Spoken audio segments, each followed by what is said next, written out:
할렐루야. 감사합니다. 오늘 우연치 않게 욥기서 38장에서 42장까지 읽었는데 하나님이 행하실 너무나 놀라운 경륜이 싹 써 있더라고. 이 사람 몸에 있는 그 괴물은요, 주님이 아니면 뽑아낼 수가 없어요. 너희는 감히 엄두도 안 내서 손도 못 댄대요.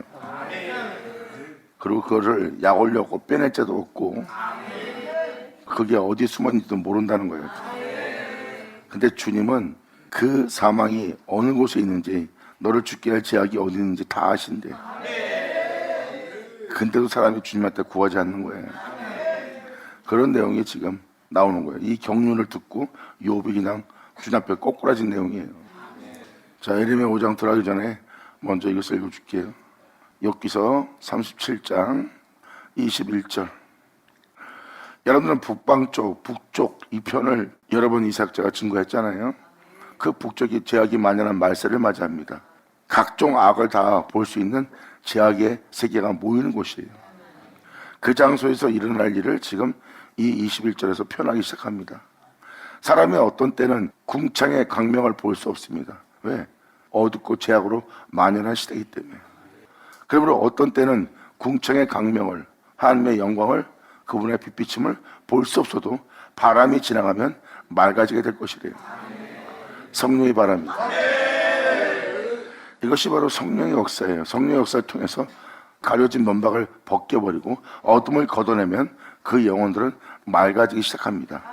그리고 못 보던 눈이 보는 눈이 되고 듣지 못했던 자가 듣는 자가 되는 거예요. 이것이 바로 성령의 바람을 일으켜서 바로 그 어둠을 다 걷어내면서 그 영혼을 맑아지게 함으로 그 모든 것을 듣고 볼 수 있는 존재가 되게 할 거예요. 그리고 최종 목적지는 아버지가 여러분들에게 가려진 영원한 세계에 대해서, 썩지 않고 죽지 않는 세계에 대해서 가려진 면박이 바로 세상입니다.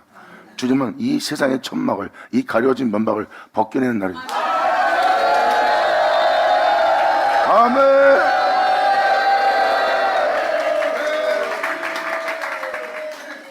그래서 21절은 성령의 바람이 불 것이고 그 성령의 바람이 어디서 불 건지를 다음 절이 표현합니다. 북방에서는 금빛이 나오나니 바로 진리의 완성의 날이에요.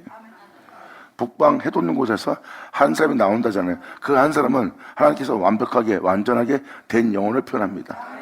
그것은 진리의 사랑이에요. 진리의 사랑은 바로 금빛입니다. 성경에서 금은 사랑을 뜻하고 있어요. 그것도 불순물이 없는 사랑. 여러분들이 사랑합니다. 그럼 여러분들의 사랑에는 불순물이 끼어 있습니다. 여러분의 사랑은 온전치 못해요. 닮은 삼키고 쓰면 뱉어버리는 감정의 기박이 심하고 좀 그나마 부모들에게서 온전한 사랑을 발견할 수 있는 거예요. 그것도 남한테 아닌 자기 가족이나 자식한테는 변함없는 사랑이 있겠죠. 악인도 그 사랑을 합니다. 여기서 말하는 끝빛은 진정한 사랑이에요. 사람을 외모로 취하지 않고 모든 사람을 사랑하며 그 사랑은 공의롭고 공평하고 참된 사랑입니다. 불순물이 전혀 없는 그것이 바로 정금이라고 표현하는 하나님의 사랑이에요. 그리고 북방에서는 그 금빛이 나올 거래요. 그 사랑이.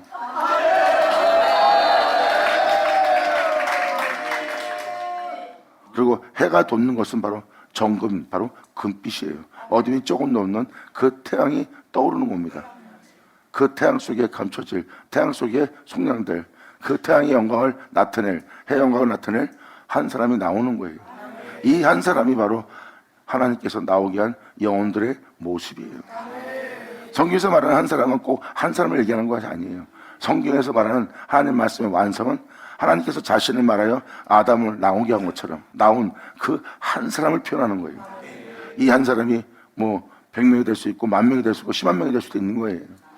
하지만 성경에서 핵심으로 말씀하는 한 사람은 그런 완전한 구원을 받은 완전한 사랑을 거듭난 완전한 사랑으로 새롭게 된 한 사람을 지칭하는 겁니다. 이것이 바로 그 한 사람을 낳는 하나님의 역사의 말씀이에요. 그것이 정금 같은 사랑이고 그 정금은 태양이고 그 태양은 바로 금빛입니다. 바로 제약이 만연한 그 시대에 금빛이 거기서 나온다는 거예요. 이 세상에서 볼 수 없는 사랑, 완전한 사랑을 보게 되는 날을 표현합니다. 이게 바로 성령의 바람이 불어 우리의 영혼을 맑게 하며 볼 수 없었던 것을 걷어내고 광명을 볼 수 있게끔 하나님이 역사하시는 날이에요. 이것이 주 예수의 영광의 빛이요 그 빛이 세하 사망의 그늘에 앉은 자에게 빛을 비추는 날이에요.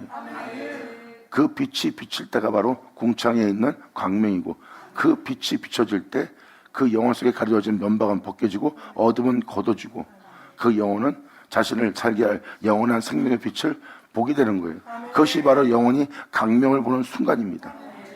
그게 바로 하나님께서 비춰주는 영광이에요. 그 빛빛을 받고도 그 빛에 믿음 보이지 않고 순종하지 않는 자, 그들이 바로 아무리 어둠의 빛을 비치되 어둠에 깨닫지 못하더라는 존재로 망하는 악인입니다.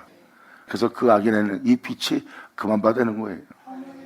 사도 바울도 데살로니가 후서에 기록되었듯이 그리스도 앞에 모이는 날 모든 죄로부터 우리를 건져내고 그 모든 죄로부터 구원해서 우리를 영원한 생명 속에 걷게 할 그리스도 앞에 우리가 언제나 모이겠습니까?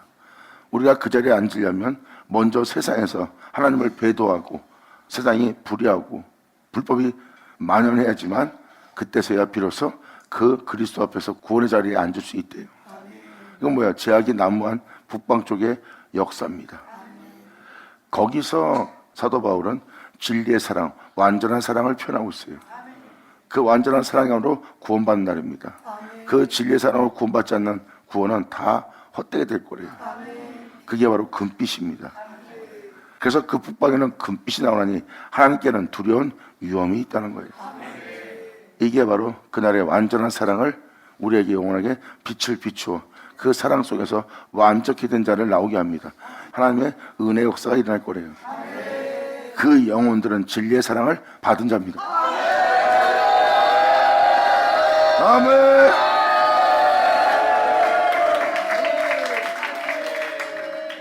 젖는 자를 우리가 측량할 수 없는, 우리를 그 완전한 사람으로서 완전한 영으로서 생명 속에 살게 할 하나님이 행하실 그분의 지혜와 그분의 판단을 측량할 수 없나니 그는 권능이 지극히 크사 심판이나 무한한 공의를 굽히지 아니하고 행하시는 분입니다. 무한한 공의는 뭐예요? 그 공의는 굽혀지지 않고 영원토록 공의로서 그 모든 세계를 영원히 다스리는 공의입니다. 공의를 영원히 지키지 못하게 할, 공의를 굳게 할, 영원하지 않은 모든 것을 주님은 멸하는 날이에요. 그래서 심판이나 무한한 공의를 하나님은 굽히지 않고 그 심판을 진행하는 날입니다. 그러므로 젖는 자를 우리가 측량할 수 없나니 그분의 지혜와 판단은 측량할 수 없듯이 우리가 하나님이 행하실 이 역사의 하나님을 우리가 측량할 수 없다는 거예요. 이렇다 저렇다 하고 감히 표현할 수 없는 하나님이라는 겁니다. 그러므로 그는 권능이 지극히 크사 심판이나 무한한 공의를 굽히지 아니하고 행하시는 분이래요.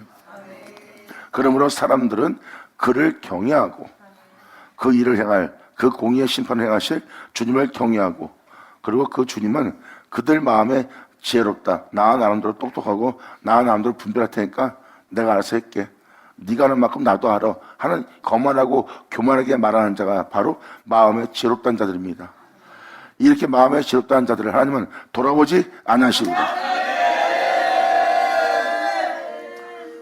그러므로 이왕 욥기서 들어간 김에 마저 42장을 몇 절만 더 읽어드리고 예레미야 5장으로 들어갈게요. 왜냐하면 예레미야 5장 22절이 바로 썩고 죽을 영혼이 썩자고 죽지 않는 영원한 존재로, 영원한 생명으로 세우는 은혜가 뭔지를 이 욥기서로 표현한 거랑 똑같은 역사이기 때문입니다. 예레미야 5장 22절 내용은 여기 써있는 내용대로 이 일을 그대로 행하시는 주님의 역사예요. 썩고 죽을 수 없겠는 여러분의 한 인생을 영원한 생명으로 다시 세우는 거예요. 이걸 세우려면 바로 이 금빛이, 하나님의 이 빛비침이, 이 지음받게 할 이 은혜가 임하는 장소입니다. 그래서 썩을 자가 썩지 않는 걸 잊고 죽을 자가 죽지 않는 걸 잊고 생명이 사망을 이김받 된다는 것이 기록된 말씀이 응하는 자리예요. 그럼 그렇게 이루어지게 할 것이 빛입니다. 그래서 그 내용이라서 지금 이 욥기서를 계속 읽어주는 거고, 욥을 또 계속해서 표현해 주는 것은 한 영혼이 이 주님을 만나는 과정을 표현한 겁니다. 이게 욥기서예요. 그 은혜 받은 욥을 표현하고 있어요. 그래서 여러분 또한 욥보다 나은 믿음이 아니고 욥보다 어렵지 않다면 욥처럼 여러분도 겸손하셔야 될 겁니다. 여러분이 고백할 고백입니다. 이 은혜 받으면 여러분도 똑같이 욥처럼 고백하게 돼 있어요. 욥처럼 고백하지 못한다면 욥 같은 은혜를 받은 자가 아니고 여러분에게 비춰진 빛은 진정한 진리의 빛이 아니에요. 진정한 진리의 빛을 받으면 사도 바울처럼, 사도 요한처럼, 베드로처럼, 유다처럼, 욥처럼, 그리고 다윗처럼 고백 안 할 수가 없어요. 왜? 그들은 진리를 경험한 자예요. 살아 역사하는 말씀을 경험한 자예요. 그 빛비침을 받은 영혼의 모습이에요. 성령의 발음, 하나님의 임재입니다. 하나님의 역사의 말씀이에요. 그 역사의 말씀이 하나님의 임재고, 하나님의 임재가 성령의 바람이고, 그 성령의 바람이 우리 영혼에 불어서 어둠을 몰아내고 악을 몰아내고 죄악을 사라지게 하고 우리의 영혼을 맑고 깨끗하게 정결하게 만드시는 하나님의 역사이기 때문에 그 역사는 바로 성령의 바람이다.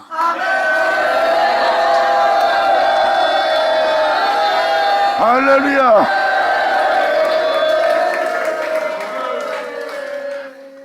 방금 말한 마음이 지럽다는 이 교만한 자의 자세가 어떤 자세인지 읽어주면서 42장 마저 읽어드릴게요. 41장 33절. 땅 위에는 그것 같은 것이 없나니 두려움 없게 지음받았습니다. 두려워하지 않으니까 그런 말을 하고 그런 행동을 하는 겁니다. 이게 바로 그러한 영들한테 쓰임받는 영 상태입니다. 자신만 돌아올 뿐이지 두려움을 못 느끼는 영혼의 모습입니다. 이것이 바로 여러분 속에 있는 괴물이에요. 땅 위에는 그것 같은 것이 없나니 두려움 없게 지음을 받았습니다. 모든 높은 것을 낮게 보고 모든 교만한 것에 왕이 되느냐. 그래서 이런 사람들이 말하는 거 보면은 상대방에 대한 어려움도 없고 상대방에 대한 두려움도 없고 하나님에 대한 두려움도 없어요. 그냥 무서운 게 없으니까 말도 함부로 해. 이게 두려움 없는 영혼의 모습이고, 그리고 상대방을 존중할 줄 몰라요. 아니, 예수님도 자신이 아무것도 아닌 것처럼 낮추는 판인데 이게 바로 그들 영혼 속에 있는 교만한 영입니다. 이것은 교만한 것의 왕이래요. 그러니까 무서운 게 없이 두려움 없이 상대방을 낮추게 보고 말하는 거예요. 내가 뭘요? 내가 무엇을 했다고? 이렇게 상대방 말을 듣지 않아. 하나님에 대해서도 낮추고 예수님에 대해서 낮추고 하나님의 종에 대해서 낮추면서 자기 말만 하면서 자기가 위에 있는 것처럼 말하는 교만한 자의 거만한 자의 모습이에요. 그것도 두려움 없이. 그래서 모든 높은 것을 낮게 보고 모든 교만한 것에 왕이 되는 영상태라. 이러한 영들을 잡아내는 장면이 38장부터 42장까지입니다. 거기서 나오는 이 영들 누가 잡아낼 수 있느냐. 이 영들이 너를 망케하고 지옥에 떨어뜨릴 건데 이 영들이 어디 있는지, 너를 죽게 할 이 사망들이 어디 있는지 너희가 잡아낼 수 있냐 하고 욥하고 대화 나누는 주님의 내용입니다. 여러분 신체에 있는 영적인 세계는 여러분이 몰라요. 그건 하나님만이 하실 수 있는 거예요. 여러분들 죽게 할 사망의 문이 어디 있는지 찾아보세요. 그럼 여러분 몸속에서 여러분 죽게 할 사망을 찾지 못하고 썩게 할 것을 찾지 못할 겁니다. 그게 바로 여러분 내면 속이에요. 하나님만이 할 수 있는 것을 욥이 깨닫고 하나님을 만나는 과정입니다. 이 모든 것을 알도록 주님은 표현했고요. 표현한 그 주님을 통해서 욥은 이 모든 걸 알게 되어 42장에 이렇게 표현합니다. 욥이 여호와께 대답합니다. 묵묵히 주님이 하시는 말씀을 통해서 그 모든 걸 알게 되었고, 알게 된 욥은 그 은혜에 대해서 답변하기 시작합니다. 주께서는 무소불능하시오며 무슨 경영이든지 못 이룰 것이 없는 줄 아오니. 주님은 이루지 못할 것이 없어요. 무소불능한 전지전능한 하나님이십니다. 욥은 그 하나님을 알게 된 거예요. 하나님은 무슨 경영이든지 못 이룰 것이 없어요. 그러므로 여러분들을 예수의 영광 모처럼 변할 수 없는 자를 변화시킨다고 하잖아요. 그분한테는 불가능이 없어요.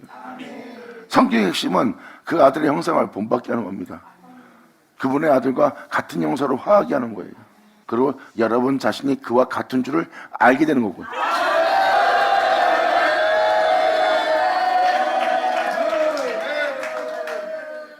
하나님을 통해서 그 교만한 영을 발견한 자가 욥이에요. 다윗도 자신 속에 있는 숨은 교만에 대해서 구원해달라고, 고쳐달라고, 건져달라고 하나님한테 외쳤어요. 시편을 보면 다윗이 자신의 큰 허물 때문에 괴로워하며 주님께 구하는 영혼의 모습이 보입니다. 그게 바로 여러분 속에 있는 교만이에요. 그렇게 시편 기자가 그것을 깨달은 것처럼 욥도 그러한 영을 깨달은 거예요. 그래서 욥이 지금 주님한테 다 듣고 나서 알게 된 욥은 주님한테 이렇게 표현합니다. 주께서 무소불능하시오며 무슨 경영인지 못 이룰 것이 없는 줄 아오니. 무지한 말로 그분께서 행하실, 주님께서 행하실 이치를, 이 진리를 가려는 자가 누구니까? 아무리 진리의 빛을 비추고 생명 속에 살라고 권면하고 권하고 책망하고 아무리 알게 하는데도 들려고 하지 않아요. 그리고 그들은 진짜 가당치 않은 말로 말대꾸래요. 그 무지한 말로 진리를, 이 이치를 가려운 자. 욥은 그걸 깨달은 거예요. 무지한 말로 이 이치를 가려운 자가 자신이 없다는 것도 고백하는 겁니다. 여러분도 욥기서를 읽어봐야지만 하나님에 대해서 가장 많이 아는 자로서 하나님한테 칭찬받은 분이에요. 그 정도로 하나님에 대해서 많이 알던 욥도 무지한 말로 이치를 가렸던 영혼의 모습입니다. 그러니까 다른 사람은 어떨 것 같아요? 욥은 아버지의 은혜 말씀을 듣고 자신의 주제 파악을 해버린 거예요. 자신은 이런 자였다는 거. 그리고 주님이 비비친 내가 교만하다, 내가 거만하다, 내가 악하다, 내가 이런 괴물 속에 있다. 주님께서 말씀하신 말씀이 너무나 참다는 걸 알아. 왜? 그분의 비피침을 통해서 자신의 정체성을 알았기 때문에. 그래서 무지한 말로 주님의 이치를 가려운 자가 누구니까 내가 스스로 깨달을 수 없는 일을 말하고 있나이다. 이게 무슨 말입니까?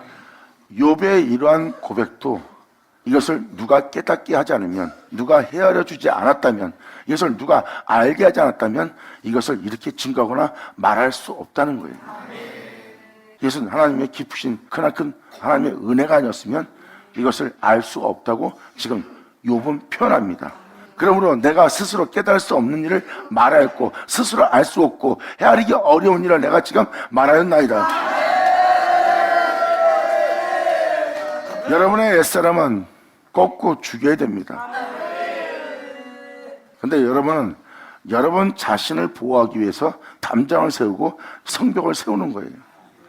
이러한 영 상태에 머무는 영이 흉복이고 이것이 바로 여러분들의 성벽이에요. 듣다가 예의하다가도 마음에 안 들면 바로 말을 함부로 합니다. 자기 하고 싶은 말을 뱉어요. 처음엔 주의 때문에, 어떤 여건 때문에, 환경 때문에 예하고 순종한 척하고 예하고 따르는 척이에요. 근데 막상 자기 몸에 어떤 현실적인 일이 딱 부닥치면 성벽을 바로 세웁니다. 뭘요? 왜요?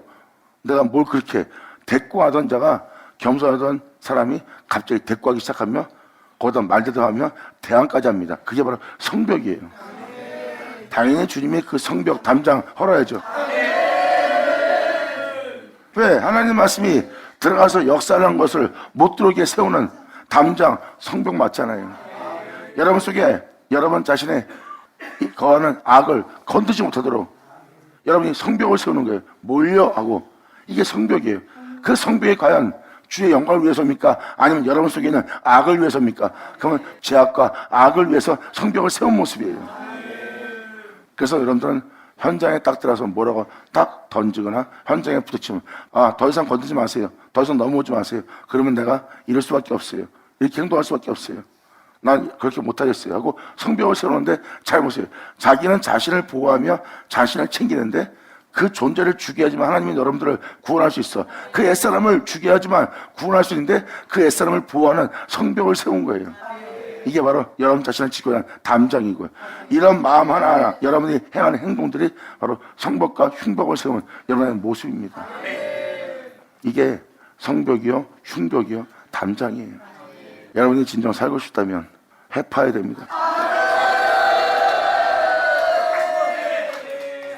그러므로 지금 욥은 뭐라고 표현하십니까? 주님께서 이것을 깨닫게 하지 않았다면 이러한 그릇됨을 내가 알지 못했나이다. 주님께서 알려주지 않으면, 깨닫게 하거나 알려주지 않으면 이것을 내가 알 수 없었으리다. 주님께서 이것을 알아볼 수도 하지 않았으면 내가 헤아릴 수도 없나이다. 이러한 은혜가 있음을, 또한 이러한 제약이 내가 있음을, 또한 이 제약에서 내가 나올 수도 없고 이것을 분별할 수도 없었으리이다. 내 영혼이 이 진리에 대해서 안 것은 다 주님께서 헤아릴 수 있도록, 알 수 있도록, 깨달을 수 있도록 하였기 때문입니다. 아멘.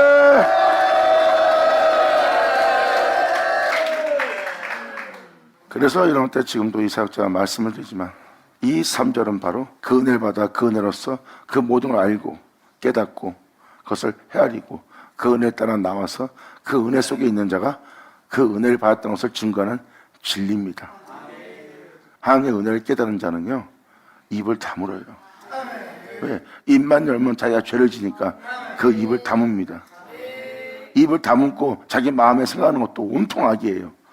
그곳에 있기를 괴로워합니다. 왜? 진리를 믿는 자이기 때문에. 진리를 믿는 자는 벌써 자기의 입을 순교시킵니다. 상대방이 옳지 않은 짓을 해도 자기 마음에 안 들어서 입을 뱉으려도 말하지 않아요. 왜? 죄를 지으니까. 죄만 지으니까. 그럼 마음은 온통 공의를 굳게 하는 영으로 가득 차니까. 그래서 그들은 두려워합니다. 주를 바라보며 이 모든 죄로부터 구원해달라고. 아멘. 그래서 이 3절은 바로 생명 속에 있게 한 주님에 대한 은혜를 깨닫고 그 진리를 증거하는 영혼의 모습이에요. 이 영혼은 지금 진리를 증거하고 있어요. 이 진리를 증거할 때 보세요. 이 증거가 다 영적인 은혜잖아요. 이 영적인 은혜는 내적인 은혜고, 내적인 은혜는 신령한 자의 모습이고, 신령한 자의 모습은 영적으로만이 분별될 진리를 표현하고 있습니다. 그가 진리를 표현한다는 것은 그 빛을 받은 자요, 그 진리를 표현한다는 것은 그 빛을 영접하여 어둠이 깨달았던 것이요, 어둠이 깨달았던 것은 바로 그것을 깨닫도록 알도록 헤아릴 수 있도록 한 그 빛이 그와 함께하고 있다는 거예요. 이것이 바로 주님의 생명의 빛입니다. 바로 그 빛이 그와 함께 있다는 것을 증거하는 진리가 되는 거예요. 이 진리는 그분으로부터 받지 않으면, 그분으로부터 배우지 않으면 알 수 없는 거예요. 이것이 바로 오늘날 이 진리를 증거할 하나님의 증인들입니다. 그러므로 4절로 표현합니다. 내가 말하겠사오니 주여 들으시고, 내가 주께 묻겠사오니 주여 내게 알게 하소서. 이제 욥은 주님께 구하는 자가 되었네요. 내가 주께 대하여 귀로만 듣더니 이제는 내가 눈으로 나를 썩자고 죽지 않고 영원히 살게 할 내 주를 내 눈으로 보나이다. 할렐루야.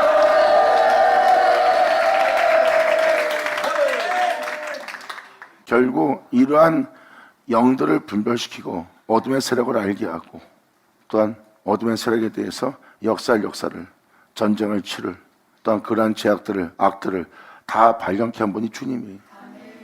우리 안에 있는 모든 죄악만 잡아내는 주님을 만났지만 욥은 누굴 보게 됐어요? 주님을 보게 됐네요. 그 죄악을 통해서 주님을 볼 수 있는, 주님을 알게 하는, 주님 만나게 하는 놀라운 역사가 바로 선자의 말씀이에요. 이것이 바로 하나님의 역사는 역사고, 욥은 그 역사는 역사의 증인이 되는 하나님의 은혜 받은 의인인 욥입니다. 그러므로 내가 주께 대하여 귀로만 듣기만 하였었다니 이제는 눈으로 주를 배움납니다. 그러므로 내가 주님 앞에서 스스로 하나입니다. 나는 진짜 아무것도 아닙니다. 나는 먼지에 불과한 존재입니다. 난 다 태워질 죄에 불과한 영혼이나이다. 나는 아무것도 아닌 존재에 불과합니다 하고 스스로 하나며 주님의 빛비침에 자기의 정체성을 온전히 깨달은 거예요. 그리고 욥은 이제 자신이 무엇라 말할 수 없는 티끌에 불과하고 나는 다 타버릴 죄에 불과한 영혼입니다. 이러한 내가 무슨 말을 할 수 있겠나이까? 누구한테 무엇을 자랑하겠나이까? 내가 누구한테 무엇을 증거할 수 있고 내가 주님한테 무슨 말을 할 수 있는 존재겠습니까? 나는 티끌과 죄밖에 안 되는 존재인데, 나는 영원한 그 은혜 세계에 들어갈 수 없는, 썩고 죽을 수밖에 없는 영혼의 모습입니다 하고 6절로 하나님의 빛비침에 그 어둠이 깨닫고 고백하는 영혼의 모습이에요. 이것이 주님께서 깨닫게 하지 않으면 알 수 없었고, 헤아리게 하지 않았으면 헤아리지 못했고, 알게 하지 않았으면 알지 못했을 영혼의 모습이에요. 그래서 주님은 이 빛을 그 영혼에게 비추는 거고, 그 빛비침은 여러분이 욕으로 들으면 하나님 말씀 앞에 비참한 존재인 자신이 발견되고, 비참한 자신이 발견될 때마다 저항하고 반항하고 대적하고 대항하고, 그리고 모든 것이 자기한테 타당치 않은 모습으로 보입니다. 그것이 여러분 속에서 반항을 일으키는, 반발을 일으키는 괴물의 모습이에요. 여러분이 원치 않아도 그렇게 할 수밖에 없는 괴물이 여러분 속에서 드러나기 시작합니다. 이렇게 여러분 자신을 사랑하고 여러분 자신을 높이려고 하는 여러분 속 안에 있는 여러분의 괴물이에요. 사도 바울은 그 괴물을 발견했어요. 그 은혜의 빛비침에 자신이 개 중에 계신 것을 알아본 거예요.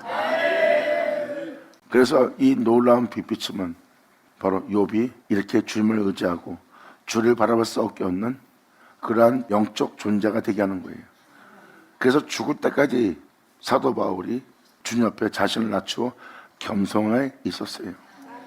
그러므로 하나님이 자신에게 가하는 징계를 기뻐했어요. 오늘도 아버지 명대로 행하려고 하는데 명대로 행하지 못하게 하는 자들이 오는 거예요. 상대방을 미워하게끔, 싸우게끔, 다투게끔, 사람을 물고 찢게끔 저 사람에 대해서 욕할 수밖에 없는, 비방할 수밖에 없는 그러한 핍박과 박해와 그러한 환경이 자신의 영혼 속에 옵니다. 본능적으로 본다면 물고 찢고 싸우고 다투며 자신의 영혼을 지키며 자신의 입에서 진리가 아닌 세상 말과 악의 말을 뱉을 수밖에 없고, 몸은 자기가 뱉은 그 말에 쓰임받을 수밖에 없는, 몸이 될 수밖에 없는 자신을 발견할 거예요. 근데 거기서 그는 그 모든 걸 꺾고 내려놓고 포기하고 십자가에 못 박고 하나님의 명을 따라 비참한 가운데 죽음을 당하면서까지 아버지의 명에 순종합니다. 이것을 바로 거룩한 길로 걷게 하는 하나님의 징계라고 표현합니다. 이러한 하나님의 징계는 우리를 정금처럼 나오게 하고, 하나님의 이러한 징계는 우리의 영혼을 더욱더 깨끗게 하십니다. 우리의 몸이 죄를 지을 수밖에 없고, 다툴 수밖에 없고, 싸울 수밖에 없고, 분쟁할 수밖에 없고, 물고 찢을 수밖에 없는 그러한 짐승의 형상에 몸이 배어져 있어요. 하나님의 거룩한 말씀에 순종하는 게 몸에 배어있지 않고, 그분의 가르침에 순종하는 게 몸에 배어있지 않고, 그의 계명을 지키는 것에 몸이 배어있지 않고, 그러한 현실에 몸이 배어있는 거예요. 주님은 그것을 뜯어내는 겁니다.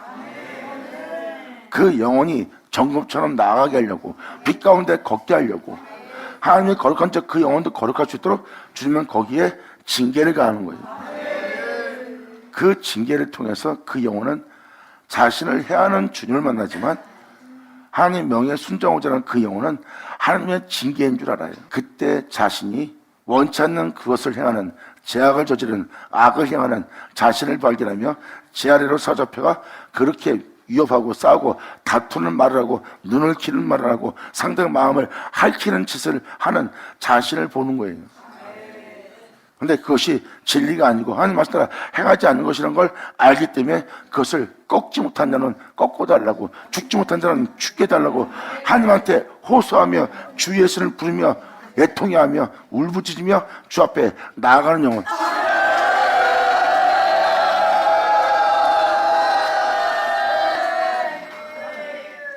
이것이 바로 아버지의 은혜예요. 그래서 욥의 6절의 고백은 저절로 고백한 것이 아니라 그분의 빛비침에 자신의 정체성을 완전히 알게 된 거예요.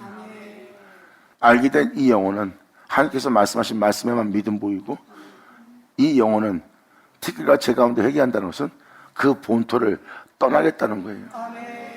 그리고 빛을 비춘 그 말씀을 쫓아 내가 나아가리다 해요.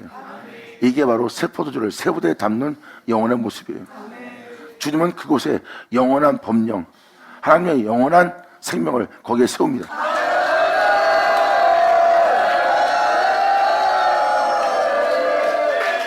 그러므로 예레미야 5장 22절, 그러므로 여호와께서 말씀하시되 너희가 나를 두려워 아니하겠느냐, 내 앞에서 떨지 아니하겠느냐, 내가 모래를 두어 바다의 개안을 삼았다. 이게 바로 여러분 자신이 빛비치는 바다, 여러분이 죄인이요 괴물이요 여러분의 모든 악을 발견케 하여 여러분 자신을 깨닫게 해서 특히나 제 가운데 회개할 수 있는 영혼의 존재가 되게 하는 게 주님이에요. 이게 바로 빛비침입니다. 그러므로 모래를 두어, 그게 바로 여러분 자신이에요. 무엇을 먹까 입을까 마실까는 모든 자들, 그리고 먹고 마시고 입는 거에 부여진 자들, 힘을 가진 자들, 권력 가진 자들, 자세히 보세요. 성경은 뭘 얘기합니까? 아무것도 아니니라. 아무것도 아닌 것을 보게 하고 거기에서 흠모하며 사모했던 여러분의 모습을 알게 하는 거예요. 그리고 영원함이 무엇인지를 알게 하려고 하나님이 그것을 재료로 삼는 장소가 바로 모래를 두어 바다의 한계를 삼아둔 겁니다. 내가 모래를 두어 바다의 개안을 삼고 그것으로 여러분의 모습을 가지고 주님은 영원한 기한을 삼을 거래요. 영원한 생명법을 따라 행할 수 있는 자가 되도록 내가 영원한 기한을 삼고 바로 그곳을 지나치지 못하게 하였으므로 파도가 휘용하나 그것을 이기지 못하며 뛰노나 그것을 넘지 못하느니라. 이 세상 제약이 승리했다고 모든 자를 재중에 살다가 재중에 죽게 할 수 있도록 이제 그들이 승리의 깃발을 흔들며 뛰노입니다. 그런데 이 생명은 못 뛰어넘어요. 그리고 바다가 표현하는 것처럼 흉한 파도를 일으켜 예수님을 삼키려고 달려들었잖아요. 그런데 예수님이 이겼어요? 못 이겼어요. 거룩한 길을 걷는 예수님 못 이겼어요.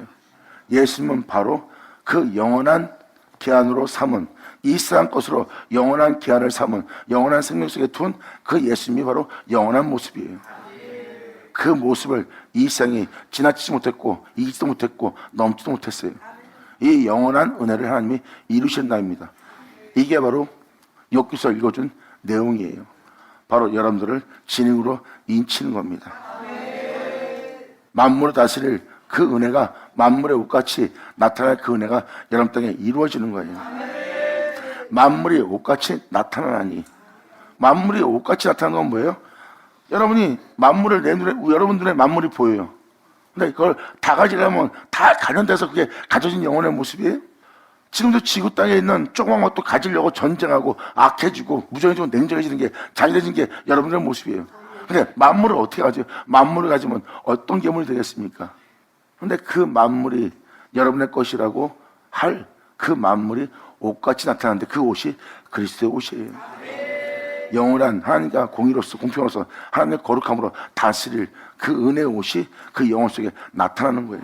이렇게 이루어질 빛이 악인에게는 그만 바 되고 그 악인의 팔은 높이 든 팔은 꺾이는 날입니다.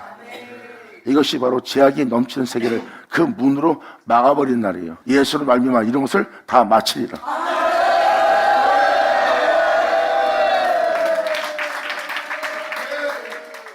지금 말한 이에 대해서 다음 절에 이렇게 표현합니다. 23절로 그러나 너희 백성은 배반하였다.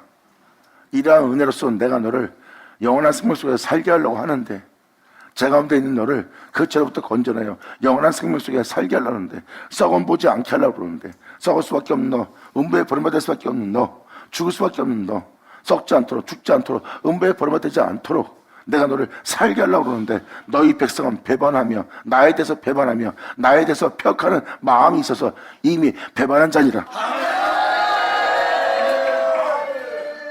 이미 주님은 배반한 자라고 표현합니다. 너희 백성은 배반하며 폐역하는 마음이 있어서 이미 배반하고 간 모습이래. 누굴 배반했을까요? 주님이죠. 주님은 이러한 계획을 갖고 있고 여러분들에게서 이러한 은혜를 내리려고 하는데 여러분들은 이미 여러분의 모습 자체가 이슬로만 나를 사랑하고 나를 믿는다는 거지 네 행실은 이미 나를 배반하고 갔다는 거예요. 그리고 너희는 이러한 은혜가 있음을 알지도 못하는 상태에 있대요. 지금 그러한 시대에 어떤 일이 벌어지는지가 바로 이 다음 절부터 쭉 설명됩니다. 배반하고 갔으며 또 너희 마음으로 우리에게 이른 비와 늦은 비를 때를 따라 주시는 우리를 위하여 추수 기한을 정하시는 우리 하나님 여호와를 경외하자 말하지도 아니하는 자가 되었다는 거예요. 이러한 일에 대해서 관심을 갖지 않고 신앙생활하고 있습니다. 이건 뭐예요? 우리에게 때가 되면 이러한 은혜를 부어줄 겁니다. 주님이 우리를 추수할 겁니다. 이 죄로부터 우리를 구원해서 우리를 영원한 존재가 되게 할 겁니다. 그리고 이 때를 위해서 하나님은 이른 비와 늦은 비를 준비했습니다. 그리고 그 일을 행하실 주님을 우리가 경외합시다 해야 되는 영혼의 상태가 되어야 되는데 이 은혜를 줄 주님에 대해서 기억지도 않고 있는 영혼의 모습이에요. 이런 은혜를 바라지도 않고 원하지도 않고 이 일을 행할 자를 전혀 경외하지 않는 영혼의 상태인 걸, 믿음의 상태인 것을, 신앙의 상태인 것을 여러분이 알 수 있어. 이 구조들과 마지막 절을 보면은 이 시대가 그 시대인 것을 여러분이 현저히 깨달을 수 있어요. 이 말씀의 빛비침이 이 시대를 반영하고 있다면 바로 주님께서 여러분한테 거울을 보여주는 거예요. 이 영상태로 되었다면 그때인 것을 알게 하는 은혜의 말씀입니다. 이들은 나를 배반하고 갔으며 또 이들의 마음을 내가 살펴보니 너희 마음으로 우리에게 이른 비와 늦은 비를 때를 따라 주시며 이른 비와 늦은 비를 때를 따라 어떤 상황에 처하여 어떤 상황을 맞이할 때마다 그 때를 따라 주시며 우리를 위하여 추수 기한을 정하시는 우리 하나님, 이렇게 때가 되면 역사하시고 때가 되면 우리에게 이 은혜를 베풀어 우리를 구원하시고 추수하시고 건지시고 이끌어 주시는 주님에 대해서 표현합니다. 그런데 이러한 주님에 대해서 경외하자 하고 말하지도 아니하는 영 상태가 된 거예요. 그러니까 성경에서 기록된 하나님의 역사를 신뢰하지 않는다는 겁니다. 이게 바로 24절의 내용이에요. 그러니까 이 은혜를 헛되이 여기고 하나님을 배반하고 간 영혼의 모습이고 이사 53장은 그 은혜 속에 살게 하려고 십자가에서 산 제물이 되었는데도 내 백성은 그릇되어 제가 길로 갔더라가 이루어집니다. 그러므로 주님을 향해서 이런 마음을 먹지 않고 이러한 주님을 경외하고자 하지 않는 너희의 영상태가 어떤 영상태냐, 다음 절을 표현합니다. 너희 허물이, 이러한 모습이 너희한테 볼 때는 아무것도 아닌지 모르지만 이러한 모습은 너희의 허물이요, 너희 허물이 이러한 일을 물리쳤고 너희 죄가 너희에게 오는 좋은 것을, 이 축복을 막아내리라. 아멘. 이렇게 하나님의 역사할 역사에 대해서, 우리에게 이러한 역사를 역사할 주님에 대해서 경외하지 않는 자, 이걸 표현하는 거예요. 그러니까 결국은 여러분이 이 진실을 말함으로 이 허물이 있음을, 이 제약이 있음을, 이 폐역이 자신에게 있음을 욥처럼 깨달아야 됩니다. 깨달아야 이러한 은혜가 우리한테 올 때 우리가 막지 않고 오히려 그 은혜가 우리에게 이루어지도록, 그 말씀이 우리 몸속에 살아 역사하도록 그분의 길을 예비합니다.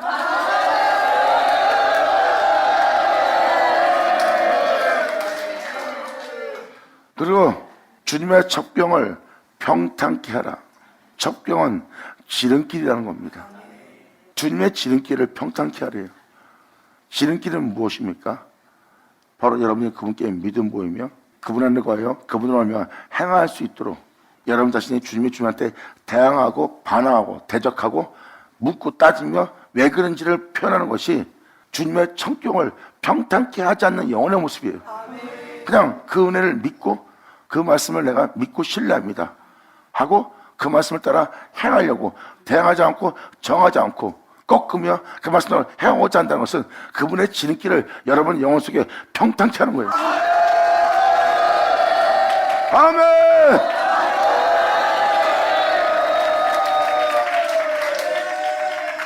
그래서 여러분한테 오는 좋은 일을 여러분 영혼으로 막지 못하게 하려고 지금 주님은 그 어둠을 깨닫게 하고 있습니다. 그래서 욥처럼 여러분 자신이 스스로 하나고 특가 제 가운데 회개해야 됩니다. 이게 바로 여러분들을 알게 하는 아버지의 은혜예요. 그래야 여러분들은 이제 여러분 안에 있는 허물과 죄가 여러분에게 오는 좋은 일을 막지 못합니다. 욥은 그 주제 파악을 했기 때문에 이제 자신을 제 가운데 살다 제 가운데 죽게 할 그 본토를 아브라함처럼 떠나 그 빛으로 말씀하신 그 말씀을 쫓아 행한 자가 되는 거예요. 아멘.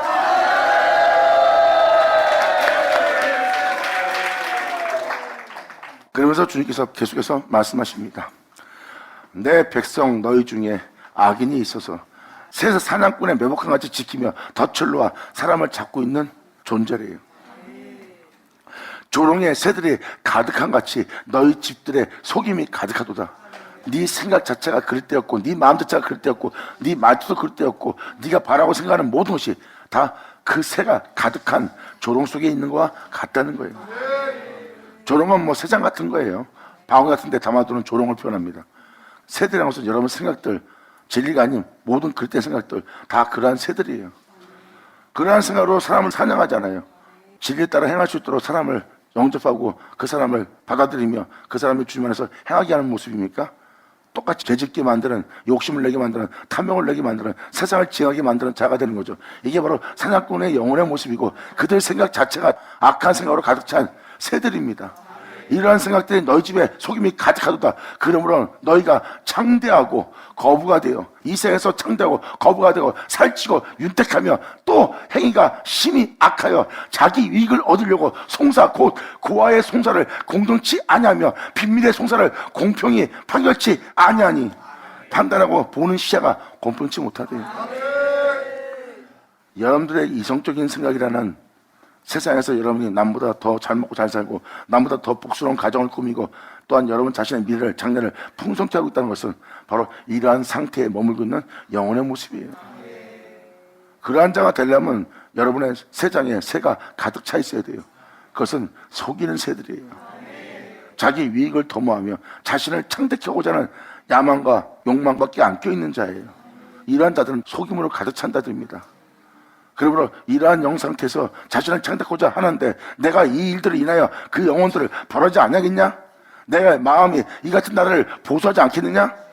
그러므로 나는 이들 속에서 행하는 모든 악을 다 보응하고 내가 그들을 벌하며 이끌어내야 되지 않겠느냐? 만군의 여호와의 말이니라. 할렐루야.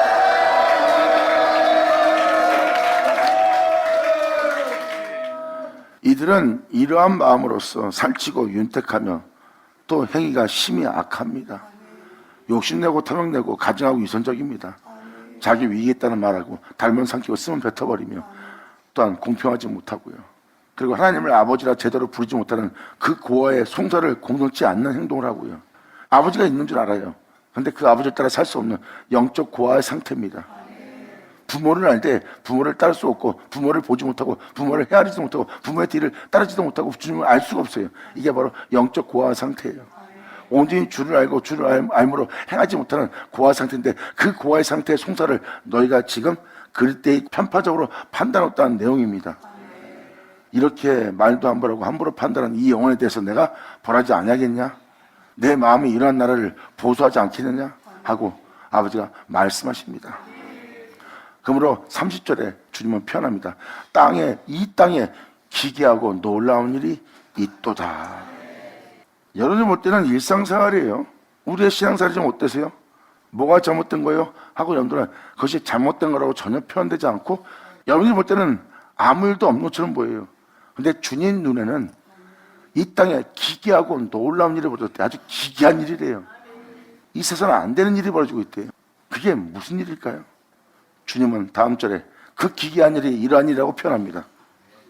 선자들은 거짓을 예언하며 제사장들은 자기 권력으로 다스리며 내 백성은 그것을 좋게 여기니 그 결과에는 너희가 어찌하느냐?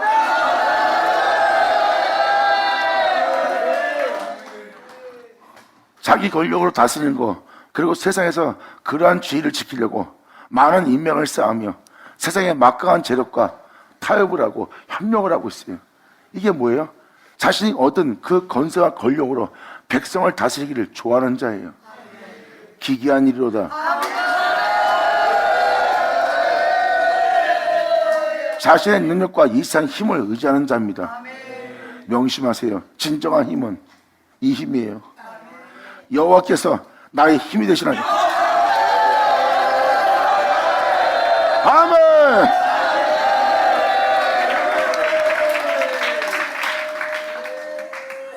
이러한 선지자와 이러한 제사장과 이러한 권력으로 다스리는 것을 좋게 여기는 자들은 자신의 영혼을 살찌고 윤택하게 하기 위해서, 창대하게 하기 위해서 이 세상에서 그 축복을 받으려고 그 종들한테 세상에 대한 축복을 받는 영혼의 모습이에요.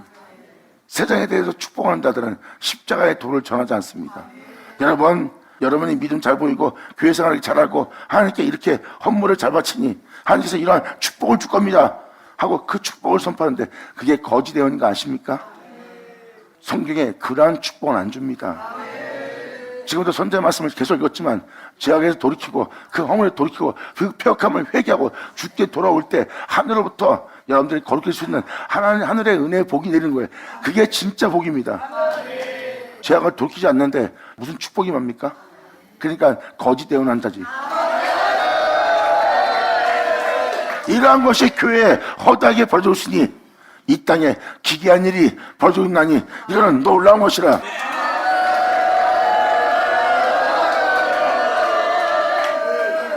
백성들은 그러한 그릇된 종들을 보고도 그것을 좋게 여기니 이건 기괴하고 놀라운 일 아니야.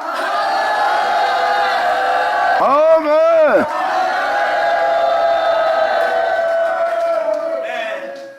성경에서 축복을 빌어준 축복은 세상 축복을 주는 게 아닙니다. 하늘로서 오는 축복을 주는 거지. 성경에 대한 복됨은 하늘로서 오는 복이에요. 진정한 믿음의 복은 아브라함의 복이고요. 아브라함의 복은 세상에서 형통해지는 복이 아니에요. 세상에서 형통해지는 것은 하나님이 더하는 재물에 불과한 겁니다. 그것은 하나님이 더하여 주는 거지 그것을 복이라고 표현하는 것이 아니에요. 진정한 복은 하늘로부터 오고 하늘로부터 오는 복은 하늘의 뜻이 이 땅에 이루어져 바로 영원한 그 거룩함 속에서 그 생명 속에서 주님의 빛으로 주님의 거룩함으로 주님의 온전함으로 주님의 선함으로 주님의 진실함으로 참됨으로 함께 다스려가는 영혼의 모습이 복이지.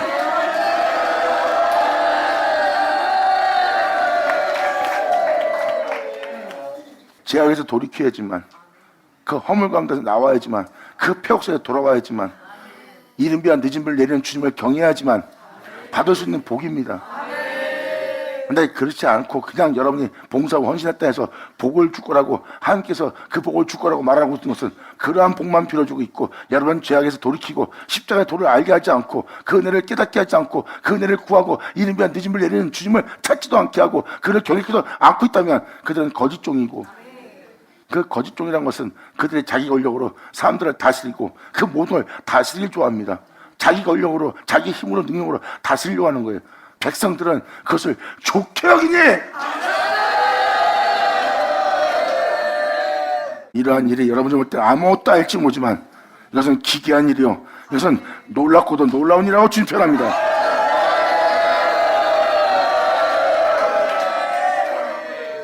이 말씀을 통해서 세상을 헤아릴 수 있고 분별할 수 있는 사람이 되었다면 여러분이 어떠한 시대를 맞았는지 깨달을 수 있고 이제 여러분이 그것이 아무것도 아닌 것처럼 보이며 그것을 좋게 여겼던 그러한 재중에 있었던 여러분 자신을 발견할 겁니다.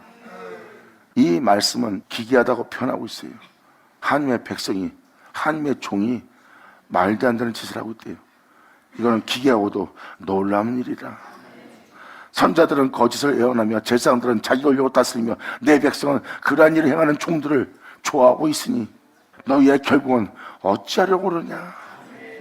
너희 모습 속에 영적인 은혜, 하늘로부터 오는 은혜, 복음조차 사는 아버지의 복됨을 원하는 하늘에 올라오자 하는 그 뜻이 이루고자 하는 그런 마음이 너희한테 남아있느냐?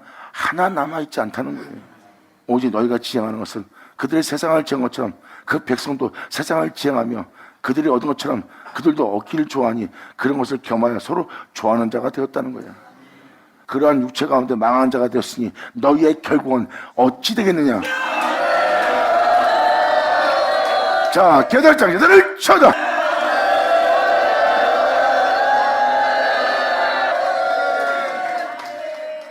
이렇게 소경이 소경을 인도하며 둘 다 구덩이에 빠지는 일이 벌어지는 겁니다. 우리는 태초의 말씀에 의해서 시작된 영혼이에요. 그러므로 우리의 영혼도 태초의 말씀에 의해서 맞춰야 됩니다. 육체로 맞추는 자가 아니라 그 말씀으로 맞춘 자가 되어야 돼요. 감사합니다.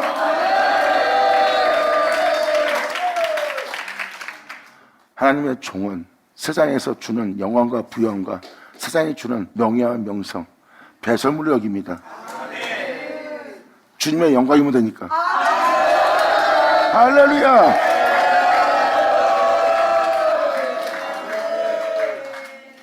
진정한 그리스도인은, 진정한 하나님의 종은 세상이 주는 임명장과 세상이 주는 권력과 세상이 주는 아름다움은 자신을 높이는 그 모든 것을 배설물로 여깁니다. 주님의 영광만 있으면 되니까요. 그들은 진리의 거룩한 길을 공의로운 거룩한 길을 걷는 자예요. 그러므로 세상에서 인정받으려고 하는 자가 아니에요. 그들은 스스로 벗어버립니다. 스스로 벗어버리고 스스로 그것을 내려놓습니다. 이들은 세상에 대한 욕심이 없어요. 이들이 원하는 것은 주만 사랑하는 거예요. 아멘.